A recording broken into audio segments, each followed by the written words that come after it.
What's the scariest situation you've been in? Story 1. When my husband died suddenly in our kitchen, he'd been having panic attacks, and this event began with another of those.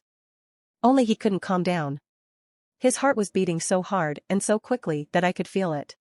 His face paled to a sickly color, his mouth turning white with a rim of blue-purple at the edges. He gasped and said, "Help me. Please help." It all happened so quickly. I still thought it was just a severe panic attack and we were waiting for the ambulance. He stopped breathing. The situation became serious. My blood felt like ice as I shook him, and I shouted for help to get Harry out of his chair and lie him down flat for CPR. I performed chest compressions frantically and puffed air into him. The air just kept coming back out, making groaning noises as it did so. I knew my attempts were not working. The ambulance arrived, and I was shooed away as they worked. My husband's heart was restarted twice, but he officially expired at 5:02 a.m. It was the most traumatic and terrible thing I have ever experienced or seen. Story 2.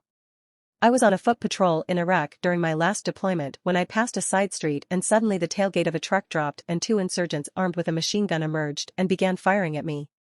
The world seemed to slow down as I could see the bullets, and I screamed for everyone to take cover while I ran to find shelter behind a building. Despite feeling my body jerk and nearly falling several times, I knew I was dead as I couldn't feel any wounds due to the massive damage I expected. However, upon checking my body, I found that my canteen had been blown apart and a round had passed through my magazine pouch, destroying 3 magazines of ammo. I had 2 impacts on my helmet that ripped off the cover without punching through, and 1 round had gone through my uniform across my chest, tearing at the inside of my body armor, but still not touching me. In total, I had 13 points of impact and yet, not a scratch on me. We later joked that death must have been on vacation that day. Story 3. When I was hiking in the Tetons, I was charged by a grizzly bear. My friend and I were hiking in early September in a wooded area. Off the trail, we could hear a bear grunting, so we pulled out our bear mace and continued on our hike. Not being able to see the bear in the woods, we carried on along the trail. The grunting stopped, but before I knew it, I was thrown to the ground by a great weight. The bear started to toss me around like a rag doll and began to tear into my hiking pack. I tried my best to stay on my stomach and protect my vital organs. My friend then used his bear mace to fend off the bear and I managed to escape, unbuckle from my pack, and crawl away. The bear continued to attack my pack until my friend's bear spray finally chased it off. We quickly left the area and waited for the bear spray to wear off before hiking out. I was taken to a hospital to be treated and my friend and a ranger went back to the attack site to retrieve what was left of my belongings. Fortunately, I only sustained minor injuries, such as a few broken bones and deep gouges, with minor scarring. Unfortunately, my favorite coat and pack were ruined, but this remains the scariest experience of my life. Story 4. Sleep paralysis is truly the most frightening experience. I've never felt more terror in my life. One night, I woke up very late and found that I was unable to move anything except my eyes. At the bottom of the bed, where the window was, and the street light spilled in, there was a strange black mass in the shape of a person. I watched in absolute terror as this shadow moved up the bed, around to the side where my ex-girlfriend was sleeping, and I was powerless to do anything about it. It got very close to her face and I thought I saw it smile. Suddenly, as if nothing had happened, I was able to move again, and the shadow was gone. I wouldn't want anyone to have to endure sleep paralysis. Story 5. I was in Brazil and traveling by bus into Argentina. Arriving at the border, I realized that I didn't have the proper documents to get across. So, I bribed the bus driver to hide me in the cargo hold and smuggle me over the border. That was a scary few minutes. Definitely brown pants time. Story 6. I was locked inside a Gap store one night when I was a teenager. I had to use the bathroom, and the store was getting ready to close, so I rushed in quickly. I took longer than expected because I made a mess in the bathroom. When I got out, everyone had left. I freaked out and tried many ways to escape. This was before cell phones, and when I tried to use the store phone, I realized it required a passcode. I spent the night sleeping on the floor and woke up at 7 a.m. I then waited and hid in the bathroom until the store opened. 20 minutes after the store opened, I calmly walked out and managed to escape unnoticed. I got home and my mom was cooking French toast. I told her I had stayed at a friend's house because we stayed up late watching a movie. My mom was understanding, so it was no big deal. I just wanted to come up with a better excuse for coming home at 8:30 a.m. in the summer. I had my French toast and then went back to sleep for another 2 hours. In the end, everything worked out well. Story 7. This happened 40 years ago, but it still sticks with me. A buddy and I were doing a long-distance hike in northern Maine. We were in the middle of nowhere. One day, as it was starting to get dark, we were hanging by a fire when we suddenly heard something big crashing through the brush about 100 yards away. We looked at each other and both went to check what made that ungodly noise. It didn't take long, he was about 10 yards into the brush. It was a huge moose with an arrow sticking out of its side. Holy shit, what do we do? The poor thing had gotten itself all tangled up. We went back to our campsite, I grabbed my bush saw and my first aid kit and we went back. It took me 6 hours to clear all the brush away. It was 2 a.m. now. I put on my headlamp, grabbed my first aid kit, and went to check the moose. I'm no vet, but the arrow did seem to hit somewhere that was causing him to bleed pretty badly. I couldn't believe how big this animal was. He was huge. He kept lifting his head up and looking straight at me. I kept talking to him and he'd flick his ears. As he went to lay his head down, I grabbed the arrow and pulled it out. I took 4 cotton balls I had and jammed them deep into the hole. I had slathered half a tube of wound care in the cotton balls.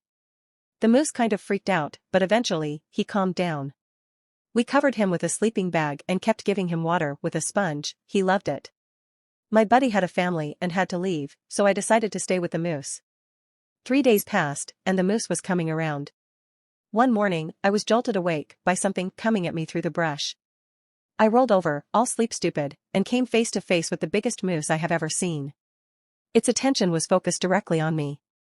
Suddenly, the moose I was carrying got to his feet and let out a high-pitched blat, turned around, and started nuzzling the aggressive moose. My life was flashing before my eyes. I thought this moose was going to stomp me. Only one person knew where I was, and I was kind of screwed. Then, as quickly as it started, the 2 mooses turned and crashed away, never to be heard from again. I raised my arms in triumph, packed up and headed home. I felt good. Story 8. I was 11 years old and had the flu, so I was off from school. My mother worked at a nearby shop, and she left me alone that morning for her shift. I was lying on the couch watching TV when I heard the front door open. I thought it was my mother coming home early, but instead it was a heavily intoxicated man.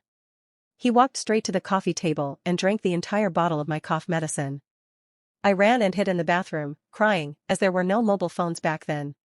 After some time, I had to leave the house in my pajamas, despite still being very sick, and go to my mother's work. The police arrived and found the man sleeping on our couch. Story 9. When I was 13, I spent the summer with my dad and his girlfriend, along with my 2 younger brothers who were 11 and 10. One night, my dad got into a drunken argument and decided to drive us, all 4 of us, 30 miles back to our mom's house. His best friend, Jesse, jumped into the passenger seat in order to prevent any potential harm during the drive. During the drive, my dad started to nod off, and we were heading straight for a divider on the interstate, traveling at 75 miles per hour. At the last moment, Jesse turned the steering wheel and used his leg to stop the car on the side of the highway. He then pushed my dad over to the passenger seat and drove us home safely. I was fully aware of my own mortality at that moment, and I was sure that I was going to die, but Jesse saved me and my 2 brothers that night. Sadly, Jesse passed away 4 years ago after being diagnosed with stage 4 cancer, which was discovered during a therapy session for a hand injury he sustained from being mugged. I want to express my gratitude for people like Jesse and for those who have shown concern. I wouldn't be here today if it weren't for his actions. I never got to thank him personally, and I wish I had. I encourage everyone to take a moment to thank someone they appreciate. Story 10. When I was 14 years old, I was in the attic playing RuneScape and pretending to do homework. Later in the evening, around 10 p.m., I heard some noises and saw a light turn on downstairs. I thought my parents had returned from visiting family. However, a man who looked like my uncle started coming up the stairs. We made eye contact for 5 seconds before he bolted back downstairs. I grabbed the nearest weapon, which were some scissors, and I was scared. I didn't have a mobile phone with me. Later, I saw my aunt log onto RuneScape and told her what had happened. She called the police and everyone was back home within 10 minutes. The intruder had used the garden to get in and left multiple knives on the stairs. I had to describe the man I saw to the police, even though I was racial profiling. This was the scariest moment of my life, as I thought I was going to die right then and there. Story 11. When I was in jail for a week, I had a couple of close calls. It all started when some guys stole my Crocs, so I stole them back. Two of them came into my cell and demanded that I return the Crocs. I was lying on my bunk and told them that two guys don't need one pair of Crocs. They tried to attack me, but my cellmate, who was a big guy and a frequent jail visitor, intervened and told them to take the altercation outside of our cell. My cellmate then advised me to make a weapon out of something inconspicuous to protect myself, so I made a soap-filled sock. The next day, 4 of the guys confronted me in the bathroom. I swung the soap-filled sock around like a lion tamer, and managed to hit a few of them, but it was no match against 4 guys as one. I got beaten up, and I was scared, not knowing if they were going to kill or rape me. It turned out that they were just a couple of young punks trying to make a name for themselves. After that incident, the rest of my time in jail was uneventful. I learned that I had to be prepared to defend myself at any moment. I wouldn't recommend going to jail to anyone, it's a terrible place. Story 12. I had a traumatic experience when I was 10 years old. I woke up in the middle of the night with severe pain in my left ear and heard crawling sounds. I called for my father, but he was out at a bar with a friend. I spent a long time in pain, trying to examine my ear in a mirror and pouring water into it. It turned out that a cockroach had laid an egg in my ear and the eggs were hatching. A week later, the empty egg came out. For years after that, I would find roach legs in my ear while cleaning it with cotton swabs.